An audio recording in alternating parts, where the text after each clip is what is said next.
Hello and welcome to the Music Interval Theory Academy. My goal is to help you become a better composer by using interval theory and other exciting composition techniques. And I'm thrilled to have you with me on this creative journey.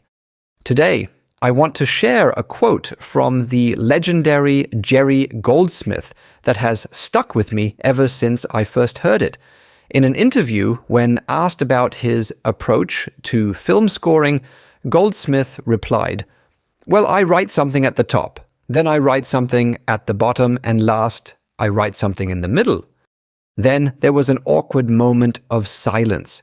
The interviewer wasn't sure if Goldsmith was making a joke, as this approach sounded way too simple to be his real method, but Goldsmith held his facial expression and was completely serious about it.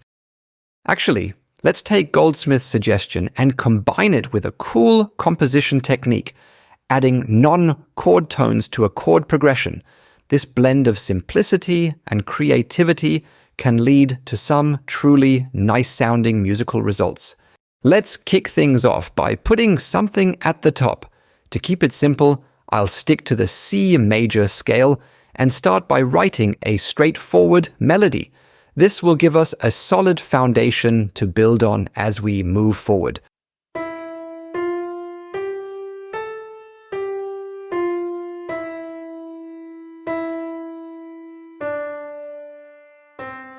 Before you start nodding off by the end of this phrase, let me explain why I used longer note durations.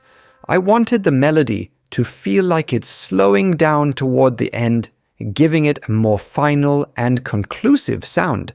Now that I listen to it, it does feel a bit slow, but I'm going to keep working with it in the next steps. Let's tackle the bass line and add something at the bottom. For this writing assignment, I want to keep it modal and maintain a diatonic sound. I often place the bass line in diatonic thirds or perfect fifths relative to the melody. This usually creates a pleasing harmony and gives an early sense of the chords we'll outline in the next step. For the final chord, I want to create a richer sound, so I'm changing the middle C in the melody to a natural B, which is the 7th scale tone to the root. This adds a more colorful touch to the ending, giving it a bit more character and depth.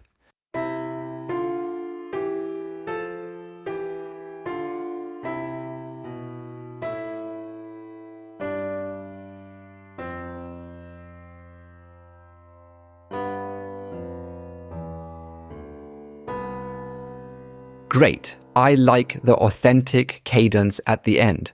Yes, it might be a bit of a cliché, but it definitely works for this purpose. Now let's turn our attention to the middle section and see what we can add there. Since I like to build things step by step, I'll start by creating plain chords to match the melody and bass line we've outlined. Once we have those in place, we can add a bit more complexity. So let's dive in and complete those chords.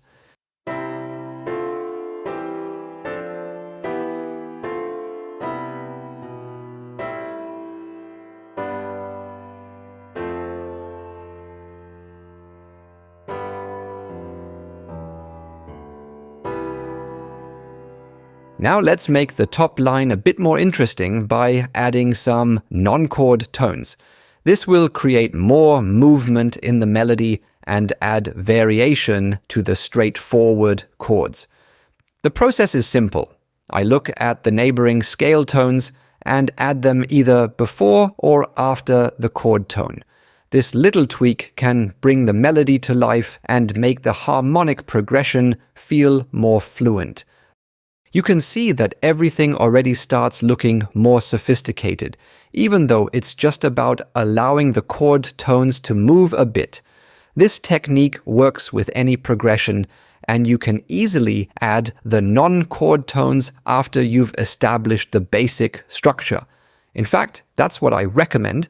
It's better to stay focused on the bigger picture and not get bogged down in too many details too early in the process.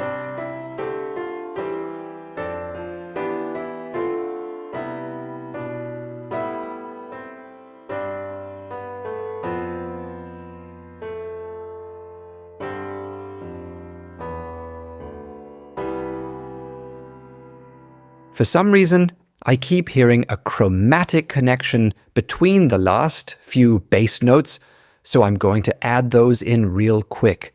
I simply love chromatic lines. They're one of my most reliable elements in composition. They always bring a unique touch and help tie everything together smoothly. To give the ending an even more final feel, let's slow it down with a ritardando. And last but not least, I'm going to add a nice 5+5 structure over the final chord. This structure uses 5 chromatic steps between the notes, creating a rich and satisfying conclusion. Let's put it all together and see how it sounds.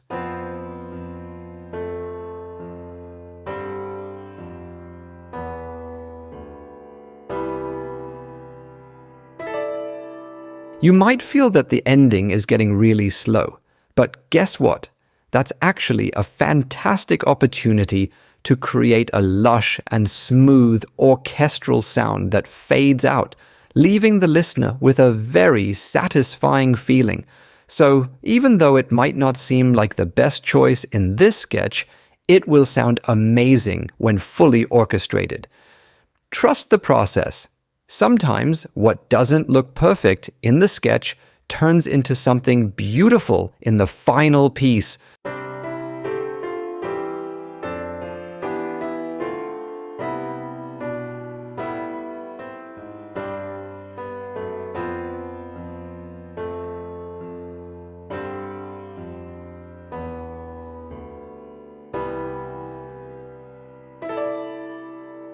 Many thanks to Jerry Goldsmith for his incredible contributions to the worlds of film and music, and for the wonderful reminder to keep the process of writing music simple. I hope you enjoyed this video and maybe even feel inspired to put Goldsmith's advice into action by composing a little piece today. Start with writing something at the top, then something at the bottom, and finally, fill in the middle. This was Frank. Thank you so much for watching, and best always.